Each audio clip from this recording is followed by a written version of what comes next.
Tak jauh dari negeri Melayu Riau, tepatnya di daerah Kampar, hiduplah seorang pemuda bernama Si Lancang. Ia tinggal di sebuah gubuk yang sederhana, bersama ibunya yang sudah lanjut dimakan usia. Meskipun hidup dalam keterbatasan, cinta kasih antara ibu dan anak ini tak tergantikan. Pada suatu hari, terbersit dalam hati Si Lancang sebuah rencana untuk merantau. Dia ingin mencari peruntungan yang lebih baik di negeri rantau. Lalu dia pun mengutarakan maksud hatinya kepada ibunya. Perasaan amat sangat melanda hati ibunya. Dia tidak ingin berpisah dengan anak semata wayangnya. Tetapi dengan berat hati, ibunya akhirnya memberikan restu, meski air mata haru mengalir di pipinya. Si Lancang pun memulai perjalanan panjangnya. Dan berkat tekad dan usahanya yang gigih, Si Lancang berhasil mencapai kesuksesan yang luar biasa. Ia menjadi seorang saudagar kaya raya. Dia memiliki kapal dagangnya yang megah, anak buahnya terkumpul banyak, dan juga istri-istrinya yang cantik selalu setia menemaninya. Namun, di tengah kesuksesannya, Si Lancang merasa malu untuk mengakui keadaan ibunya yang sudah tua dan miskin.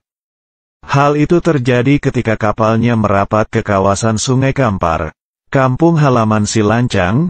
Ibunya dengan harap-harap cemas datang menemui anaknya.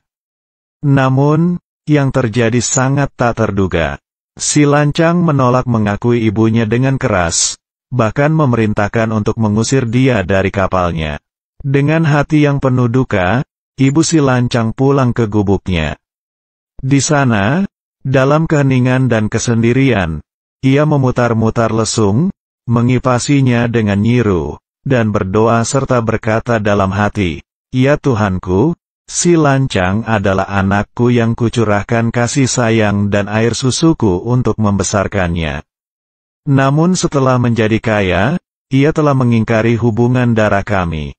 Ya Tuhanku, tunjukkanlah kuasa-Mu." Setelah ibunya berdoa, tidak berapa lama kemudian, tiba-tiba saja cuaca berubah drastis. Awan hitam tebal bergulung-gulung, petir sambar menyambar di langit. Hujan lebat pun turun dengan derasnya, ombak besar pun menghantam kapal Si Lancang. Kapal itu tidak dapat dikendalikan hingga akhirnya menabrak batu karang. Kapal megah itu hancur berkeping-keping dan tenggelam. Barang-barang berharga yang diangkutnya, seperti kain sutra, berubah menjadi tempat-tempat ajaib. Salah satunya adalah negeri lipat kain yang terletak di Kampar kiri. Sebuah gong berbunyi keras saat terlempar jauh dari kapal dan jatuh di dekat gubuk ibu Si Lancang di air tiris Kampar. Gong tersebut menjadi sungai Ogong di Kampar kanan.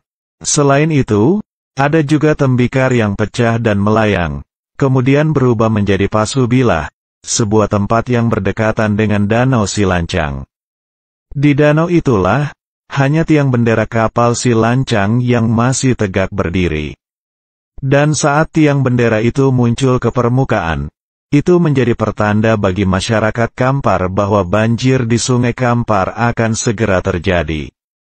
Banjir tersebut dianggap sebagai air mata penyesalan Si Lancang atas perbuatannya yang durhaka kepada ibunya, serta menjadi pengingat akan pentingnya menghormati dan mengakui keluarga dalam hidup setiap manusia dan hormatilah orang tuamu supaya lanjut umurmu.